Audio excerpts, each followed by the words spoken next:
Hey guys, and welcome back to my channel. For today's video, we are doing a Q&A. A Q&A. You got the Q's, I got the A's. I asked you guys on my Instagram to put some questions down that you wanted me to answer. Sit down, have a nice little chat with you guys. Here's the thing. These questions are anonymous. For the first time doing a Q&A on YouTube, I'm doing an anonymous Q&A.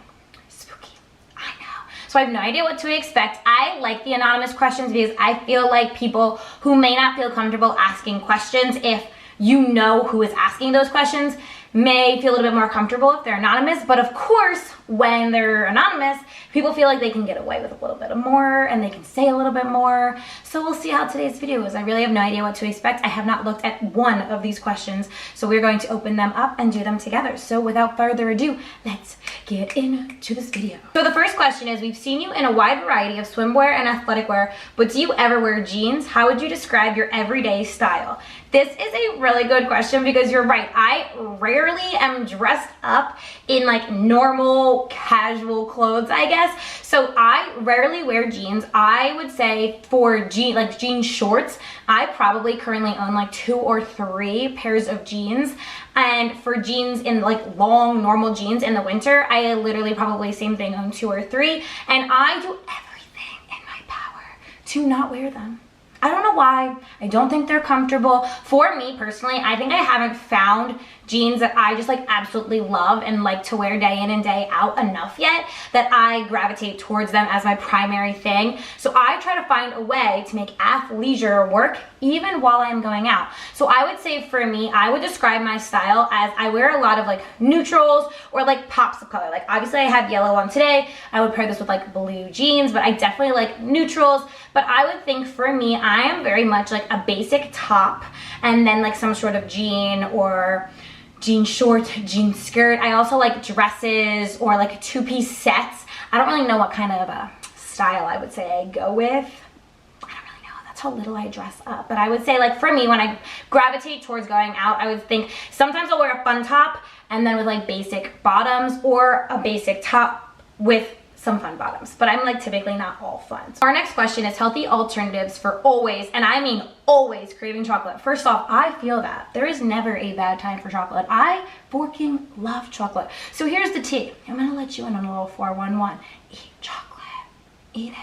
Because I promise you, if you let yourself eat your cravings, you will have less cravings. I genuinely believe that if you actually let yourself give in to these cravings that you feel, I don't think that you crave them as much because they don't need to be cravings. They're just something that you incorporate into your everyday diet. So allow yourself to eat chocolate if you're in the mood for chocolate. But typically when you're in the mood for chocolate, you are just in the mood for something sweet. So while it's not the same, you could definitely gravitate towards fruits. You could definitely gravitate towards like a yogurt parfait, put some honey on it, because it's looking like you're just craving something sweet and something that is gonna kind of kick that sweet tooth. So if you're not going to eat chocolate, I would say fruits are a really good alternative, or like Greek yogurts, maybe something with honey in it, things like that that are going to get you that like sweetness that it seems like you're really in the mood for, but without eating the chocolate. But literally have the piece of chocolate. If you have 1 piece of chocolate every single day, you guys see I have those baby ice cream cones almost every single day.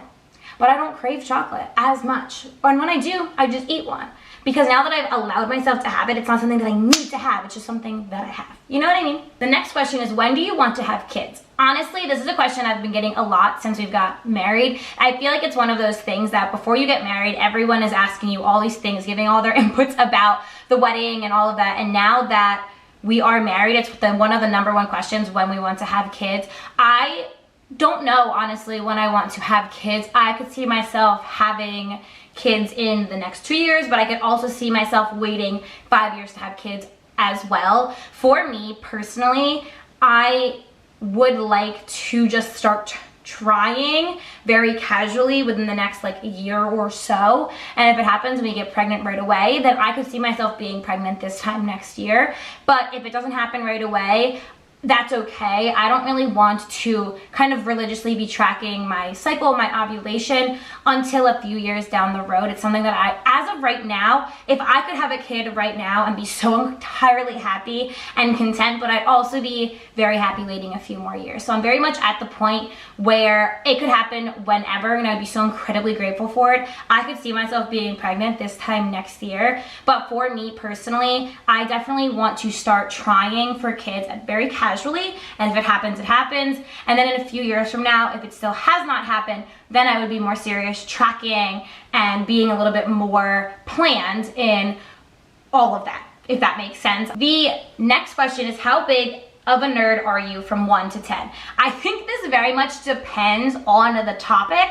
I think in terms of things like that people really tend to like nerd out over like history and politics and geography and like hot topics, typically I don't like to engage in all of that. And I think more often than not, it's not because I'm not interested in it. I think it's literally just because I don't like controversy. I don't like arguments and things like that. So when people will get into even friendly arguments about like politics or things like that, like I just do not want to be a part of that. So I typically stay out of it. So I don't really nerd out over that stuff. I don't really nerd out over like movies and things like that. But the things that I am like passionate about, like obviously fitness, health, social media, my personal training, things like that, I can be a 10 out of 10 nerd, no doubt about it. But I would say overall, like as a person, I would give myself like a 6 or 7 out of 10. Like not a full on, like everything I do is nerdy, but I also think that there are obviously things that I like nerd out about, and I could spend all day, every day talking about it with such passion, if that makes sense. The next question isn't really a question. The next one is, do a video segment in Spanish.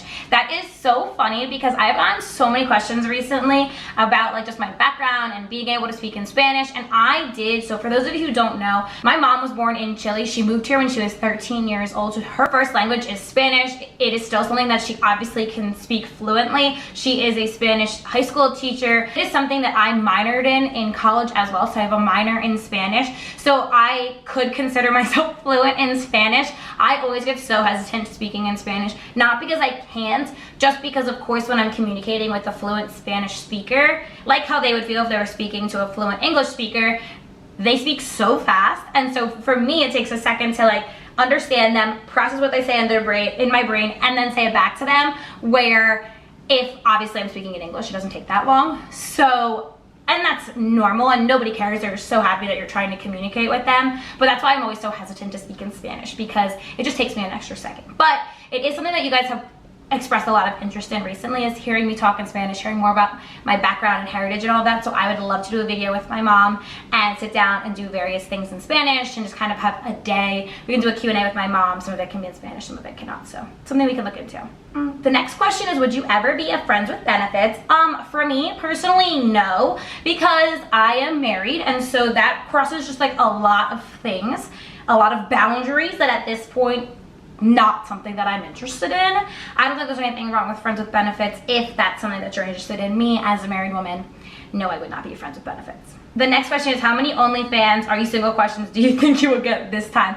Honestly, less than I thought that I was going to get. The biggest thing about anonymous questions is that obviously people feel a little bit more comfortable asking things that they would never ask if their name was going to be associated with the question. And for me, I know that I put myself out there in social media. I know I am going to receive hate, and I know I'm going to receive questions like this all the time. I have shared countless times that I do not always share a ton about Timmy and our life together. I have chosen to put myself out there on social media. I have chosen to share lots of aspects of my life out there on social media, but that doesn't mean I need to openly share him as well. He is private but not secret. I don't hide the fact that I'm married. I don't hide the fact that I am with him. You'll see little snippets of him here and there, the whole nine, but I do not feel like I need to show him to the world. That is not something he signed up for when I signed up for putting my life out there on social media. So while I can understand various questions from time to time about am I single and all of that, I have never hidden the fact that I am in a relationship and that I am married.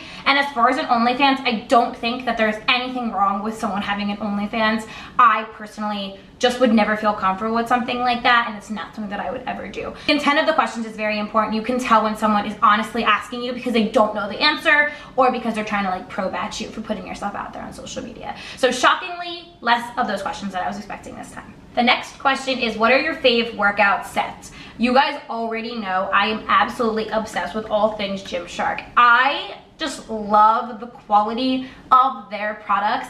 I think that there are so many amazing brands. I have never tried anything from Affliate. I have never tried anything from Buff Bunny or from Balance Athletica, which is now Vitality. I have never tried anything from any of those brands, and I think that those are really high quality, reputable brands as well. But for me, I know that when I am spending my hard-earned money on Gymshark, I'm going to like the products that I get. I have never gotten anything from them that I've been disappointed with the outcome of. Some things, of course, I gravitate to more than others, but I know that anything I buy from them, I am going to like. So some of my favorite collections that I gravitate to time and time again are the Vital Seamless. Obviously, you guys already know the Whitney Simmons X Gymshark. When it is in stock, it is something that for me is a staple in my closet. It is something that I could wear every single day, day in and day out, and feel just as confident in every single day. It's incredible. I loved everything from the training collection, the V-neck training sports bra, the ruche training sports bra, the bandeau sports bra, all from the training collection. So those are things that when I put on my body, I feel confident, I feel ready to go crush a good workout. So I will gravitate towards Gymshark every single time because they have given me good products every single time. And so for me, I know myself, and I would rather continue going back to a brand that I know and love than branch out and maybe try something that everyone else raves about just because what if I don't like it and then I spend my money on it? You know what I mean? So for me, Gymshark is my go-to, but obviously there's some amazing sets off of Amazon as well. You can save some cash money and go and get some quality Amazon sets as well. The next question is, how is your day going? This is such a sweet question. My day is going really, really well. I now have off Sundays and Mondays. So since I started the job that I'm currently working at, and for those of you who don't know, because I do get questions about this as well, I am a personal trainer at a commercial gym. So I was working Tuesday through Friday, and then I had Saturday off. I worked on Sunday, and I had off on Monday. So I didn't have 2 consecutive days off in a row. And for me, it was a very hard mental thing to never feel like I had a day off. And so for me, it was very difficult. I felt like on Sundays, I would work, and then I feel like I need to be productive. On Saturdays, people always asked me to do things, or I was doing things, I was keeping busy, I had to get things done. And then on Mondays, same thing, I was doing things, I was being productive, I was trying to get things done that I couldn't do over the weekend, so I never really was able to relax. And so I feel like having 2 days off in a row has been an incredible mental shift for me. I feel so much more relaxed and reset when I go to work on Tuesday, which I deserve. All of my clients deserve that from me. And so I genuinely am in such a better mental space after now this is 2 weeks of doing this. And so I'm so excited. It was such a needed shift, and I'm so, so grateful for it. The next question is, how do you like your split currently? So right now I am doing Monday is a glute and hamstring day, Tuesday is my push day, so chest, shoulders, triceps, Wednesday is an active rest day, so cardio, yoga, a rest day depending on what I need. Thursday is a total leg day, so I had a little bit of everything but more quad focused. And then Friday is a pull day, so back and biceps. Saturday is another active rest day. I love, love, love this split. I feel like I've gotten into such good routine with it. Currently, right now, I am doing a very single arm, single leg, isolated movements on every single one of those days. So I'm still hitting my sumo deadlifts, my conventional deadlifts, my bench, my squat, the whole nine. I'm still hitting those big compound movements, but I've been focusing a lot on fixing some of the imbalances that I have on my right versus left side, and I've definitely noticed a difference. I'm now on my 4th week of doing this type of programming. I have definitely noticed a difference in how I feel programming wise. I feel like I've been able to get stronger. I feel like my left arm specifically, I've seen drastic changes because I've really been focusing on my left arm, because if I'm doing things with both arms, like a shoulder press, my right arm was doing more work. So now that I'm forcing my left arm to be the one working, I've definitely noticed a difference in how much stronger my left arm is getting. So I've been really enjoying it. Moving out of this program, I'm most likely going to keep this split. I may think about doing a full body day, so potentially swapping out one of my days, doing a full body day. I'm not really sure yet. I kind of want to rework things. I've been doing this type of 4-day split for a while, and I really enjoy 4 heavy lifting days, but I might swap what they look like up. I might do a full push, full pull, upper and lower, so I'm not really sure. I'm playing around with it, but I love the program that I'm doing right now. I'm really glad that I took the time to really focus on isolated like single arm and single leg movements. I feel like it's been a big difference for me personally. The next question is, what is your favorite body part to train? My favorite body part to train is my back or my shoulders. I cannot even believe it, because if you would have asked me this question a year ago, 2 years ago, I hated training upper body, hated it. But I think now that I've gotten stronger, now that I've gotten to a place in my fitness journey where I can actually feel the mind muscle connection with those muscles, now that I can see muscle definition when I film, I am just so proud of myself and my progress from years ago till now. And so I think that's part of the reason why I love training it so much. I feel so strong and so powerful training upper body now, because it's something that I never in 1 million years would have done 2 or 3 years ago. So while I do enjoy the feeling afterwards of doing a leg day and being a little sore and knowing that I pushed myself and feeling the shakiness, I do kind of enjoy that a little bit in my own like sick little way. I love the feeling of doing a back day or a shoulder day. It just is something that makes me feel so strong and powerful afterwards. Like being able to see my muscles, I'm like, yeah, she's strong, she's fierce, and I love that. The last question that I'm going to answer today, and I feel like this Q&A was a little bit short, but I kind of just like wanted to rapid fire questions off at you guys. I haven't really sat down for a while and filmed a video, I feel like, so it feels good to do that. But the last question is, I struggle with bad and good days on my fitness journey. How do you stay consistent and motivated without wanting to give up? Honestly, I think the biggest thing that you need to remember is that you are not going to be motivated every single day. You are not going to get up every single day and want to go to the gym and want to lift and want to get a good workout, and you are not going to. And that's just like the honest truth. I'm telling you that I experienced that. I know that you're going to experience that as well. You are not going to experience being motivated every single day. I don't think any person does, you know? I don't think any person wakes up every single day and they're like, oh, I can't wait to crush this workout. I just don't believe that. Maybe some people do, but I don't believe people wake up feeling that motivated every single day. I think the biggest thing with being consistent is also honoring your body. So I think it's important on days you don't feel motivated to reflect on why you don't feel motivated. Is it because your body physically needs that rest day? You're sore, you're run down, you're tired, you physically need that rest day, or just because you're not really mentally in it? And sometimes not mentally being in it too warrants a rest day. But if you just want to not go on that day because you just don't want to go on that day, for me, what gets me to go is knowing that I always feel better after a good workout. There are days when that's not always the case, but for me, 9 times out of 10, I feel better that I just showed up. So on days that I'm not really in the mood to go walk on the treadmill for 5 to 10 minutes and tell yourself, if after those 5 to 10 minutes you're still not feeling it, then you get to go home. But I can promise you, most days, if you do that, go to the gym, walk for 5 to 10 minutes, you're going to feel so much better and proud of yourself that you showed up. You're going to want to do the rest of your workout. And that's something that has worked for me in the past, doing some sort of a warm-up, and then once I walk through the door, I'm happy that I showed up and I want to do my whole workout. Where if I would have laid in bed, I never would have given myself the opportunity to even do that. So it's definitely something that has helped me and something that I'm sure could help you as well. And I think for me, a big part of this is my why. And my why for me is to be healthy, to lead a healthy lifestyle, to be able to do this for 10, 15, 20 years down the line in the future. And so I want to be able to create a lifestyle that I can do. And so if on the days you need rest, you honor your body and give rest, that's okay. If that's something you're going to want to be able to do for the rest of your life. For me, it is such a place of mental clarity to go to the gym. When I am having a bad day, when I do not feel in it mentally, or like I have any sort of emotion, good, bad, anxious, sad, whatever it is, I feel like I can go to the gym and I can do a workout that is going to help me feel better from that emotion. And that's why I go. It gives me such a mental clarity. It's definitely a form of therapy for me and something that I really appreciate. So I think for me, I show up because I know in one way, shape, or form, I am leaving the gym 1% better than I walked out of it. And for me, that's a big enough reason to show up in the first place, because I'm proud of myself for showing up for myself, especially on those hard days. Because I think it's easy to show up on the good days, of course, but it's amazing when you can show up on those bad days as well, but also know you're leaving a better version of yourself, and you should be proud of yourself. But you also should be proud of yourself if your body needs rest and you're honoring that and you're giving your body rest. So I think on those days, really sit back and reflect. Am I not going because I just don't want to, or am I not going because my body genuinely needs rest?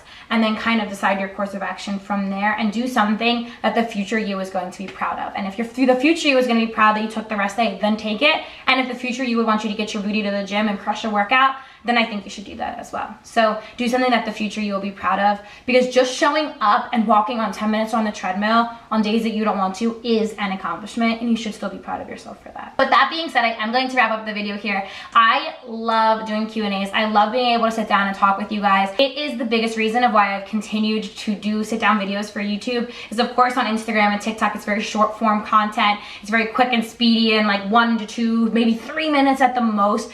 Or it's like long rants on my Instagram story, where here I get to sit down for 20 minutes and just talk and chat with you guys, and I just absolutely love that. So if you guys like this video, please make sure you go ahead and give it a big thumbs up. You already know it supports my channel. If you haven't already, make sure you subscribe, hit that bell notification so you don't miss a video that I post. If you haven't already, make sure that you follow me on my Instagram so you can see the fitness, health, and lifestyle content that I post on there. And I will catch you guys here next time.